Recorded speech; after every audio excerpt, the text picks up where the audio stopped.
नमस्ते, मैं हूं सुरेश कुमार एकलवे और आप देख रहे हैं बात सच है। पाकिस्तान में तेजी से बढ़ते मामलों ने यहां हाहाकार मचा दिया है। हालत यह है कि यहां मिलने वाले केस का आंकड़ा 3,500 के करीब पहुंच गया है, जबकि 2 हफ्ते पहले यहां 700 के करीब कोरोना मरीज सामने आ रहे थे। अब प्रतिदिन मिलने वाले कोरोना मामले पाकिस्तान में नए रिकॉर्ड बना रहे हैं।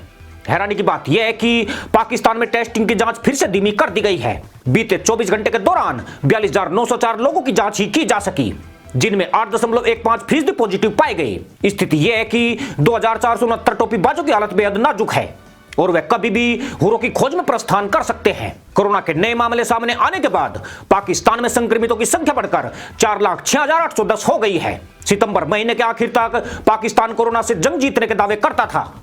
दक्षिण एशिया के सबसे बड़े देश भारत में कोरोना के कुल मामले 1 करोड़ से ऊपर हो चुके हैं।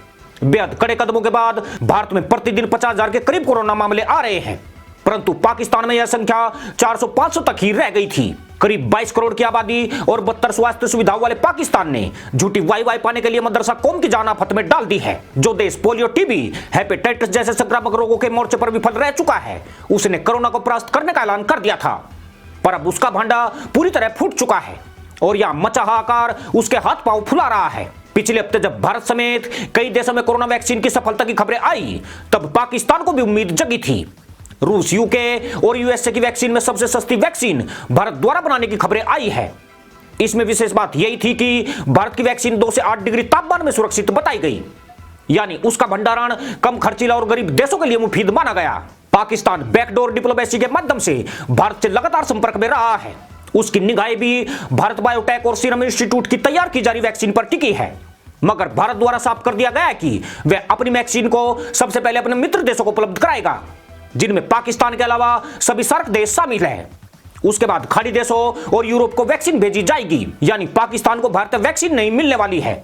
खास बात यह है कि भारतीय वैक्सीन की कीमत $4 से $8 के बीच रहने का अनुमान है, जबकि बाकी देशों द्वारा बनाई जा रही वैक्सीन बेहद महंगी होने के साथ उनका भंडारण भी बेहद खर्चीला है, जिसे वहन करना पाकिस्तान जैसे गरीब देशों के बूते की बात नहीं है। भारत की तरफ से वैक्सीन की उम्मीदें खत्म होने के बाद पाकिस्तान फिर से अपने सदाबहार मित्र चीन के चंगुल में फंस रहा है। उसने इस्लामिक गुटबंदी करने में जुटे तुर्की को भी अपने साथ मिला लिया है और तय हुआ कि दोनों देश चीन की वैक्सीन से कोरोना दूर भगाएंगे। तुर्की ने ऐलान कर दिया है कि अप्रैल महीने से वैक्सीनेशन का काम शुरू कर दिया जाएगा। चीन में तैयार हो रही कोविड-19 वैक्सीन दिसंबर के आखिर तक बाजार में आ सकती है। यह वैक्सीन दुनिया की सबसे महंगी वैक्सीन बताई जा रही है। चीनी मीडिया के मुताबिक वैक्सीन की कीमत 1,000 युआन यानी 10,000 भारतीय रुपए हो सकती है। चीन की वैक्सीन 2 खुराक में उपलब्ध होगी, जिनमें एक की कीमत कुछ 100 युआन हो सकती है। पाकिस्तान और तुर्की के आर्थिक हालात बेहद ही खराब हैं। चीन से वैक्सीन खरीदना उनके लिए ज्यादा आसान है। इसकी वजह यह है कि दोनों मदरसा मुल्क इसे उधार में खरीदने के लिए चीन को मना रहे हैं। चीन की सिनोफार्म कंपनी भी इसके लिए राजी हो चुकी है। बताया जाता है कि कंपनी के अधिकारियों ने वैक्सीन देने के साथ कुछ शर्तें भी रखी है, जिनमें पहली शर्त यही है कि पूरे देश में वैक्सीनेशन की प्रक्रिया में चीनी वर्कर्स भी साथ रहेंगे। इसके अलावा देश में किसी दूसरी वैक्सीन का आयात नहीं किया जाएगा। यह नियम सरकारी और निजी अस्पतालों पर भी लागू किया जाएगा। दरअसल चीन को आशंका है कि वैक्सीनेशन की आपाधापी में प्राइवेट अस्पताल दूसरे देशों से सस्ती वैक्सीन आयात कर सकते हैं। अगर ऐसा हो गया तो चीनी कंपनी अपने मुनाफे का बड़ा हिस्सा गंवा सकती है। वैक्सीन निर्माण में जुटी कंपनियां प्राइवेट सेक्टर में अपने लिए भारी मुनाफा देख रही है। सीरम इंस्टीट्यूट ने भी प्राइवेट सेक्टर के लिए अपनी 2 वैक्सीन की कीमत 1,000 रुपए रखी है, जबकि सरकार को यह वैक्सीन 200 रुपए के आसपास उपलब्ध कराई जाएगी। चीन ने पाकिस्तान और तुर्की को इसी जाल में लपेटकर भारी मुनाफा कमाने का पैंतरा चला है। इन दोनों देशों में वैक्सीनेशन का नियंत्रण चीन अपने हाथ में लेना चाहता है।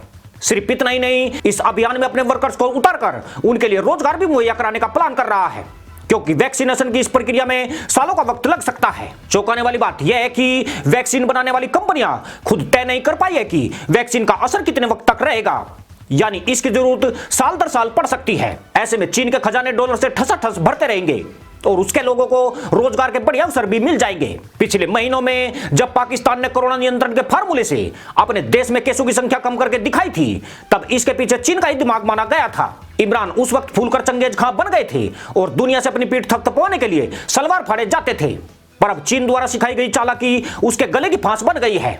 चीन चाहता ही नहीं था कि पाकिस्तान कोरोना महामारी में बड़े पैमाने पर टेस्टिंग करके मरीजों की पहचान कर सके, क्योंकि मरीजों की पहचान होने का मतलब चीन की वैक्सीन की खपत कम कर सकता था। दरअसल पाकिस्तान अगर ढंग से जांच करता तो उसे पता लग जाता कि देश में कितने लोगों को वैक्सीनेशन की जरूरत है, वे कौन से क्षेत्र हैं जहां वैक्सीनेशन की बिल्कुल जरूरत नहीं है। जैसे कि चीन ने साफ कर दिया है कि उसकी 140 करोड़ की आबादी में सभी को वैक्सीन नहीं दी जाएगी। चीन ने शहरों में काम करने वाले और छात्रों को इंजेक्शन देने का फैसला किया है।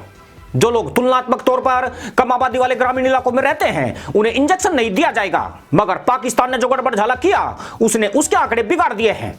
पाकिस्तान ने पूरे देश में कोरोना टेस्टिंग नहीं करके लाहौर, कराची, क्वेटा, इस्लामाबाद और पेशावर जैसे बड़े शहरों पर ज्यादा ध्यान दिया। इन शहरों की घनी आबादी वाले इलाकों की तरफ भी वह नहीं गया, बल्कि कम केस दिखाने के चक्कर में उसने मध्यम वर्गीय एरिया में ज्यादा टेस्टिंग की। जबकि जुलाई में WHO के साथ किए एक सर्वे में यहां 80 लाख कोरोना मरीज होने की बात सामने आई थी। अब पाकिस्तान जरूर दुविधा में होगा कि वैक्सीनेशन का दायरा कहां तक रखे, क्योंकि इस देश में छोटे छोटे इलाकों में घनी आबादी रहती है। कहीं कहीं तो 6x8 के कमरे में एक भरा पूरा परिवार रहता है। ऐसे इलाकों में कोरोना बड़े पैमाने पर पैर पसार चुका है, लेकिन इमरान खान ने कभी इन इलाकों में टेस्टिंग कर रही टीमों को नहीं भेजा है। इसका नुकसान पाकिस्तान को अब झेलना पड़ सकता है। पाकिस्तान के पास ऐसे कोई आंकड़े नहीं है कि जिन लोगों में कोरोना के लक्षण नहीं दिख रहे थे और वे कोरोना पॉजिटिव थे उनकी तादाद कितनी है। अगर पाकिस्तान वक्त पर उन्हें जांच में शामिल कर लेता तो आज वैक्सीनेशन में उसके करोड़ों डॉलर बच सकते थे। मगर उसकी यही पैंतरेबाजी चीन के लिए भारी कमाई का साधन बनने वाली है। पाकिस्तान पर चीन का इतना भारी भरकम कर्ज चढ़ चुका है जिसे वह कभी नहीं चुका सकता है।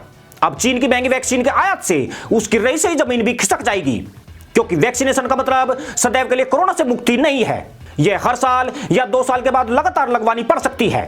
पाकिस्तान दुनिया का पहला देश है जहां पोलियो पूरी तरह खत्म नहीं हो पाया है। अभी 2 दिन पहले ही पोलियो वैक्सीन देने वाले वॉलंटियर को सरेआम गोली मार दी गई थी।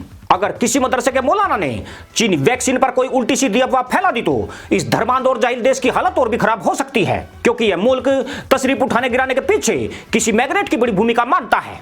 किसी मौलाना को इस मैग्नेट पर खतरा दिखा तो फिर कोरोना का कतरा कतरा इन जाहिलों के लिए हुर मिलन का जरिया बन सकता है। इसी के साथ अनुमति दोस्तों, जय जवान, जय किसान, जय हिंद, वंदे मातरम।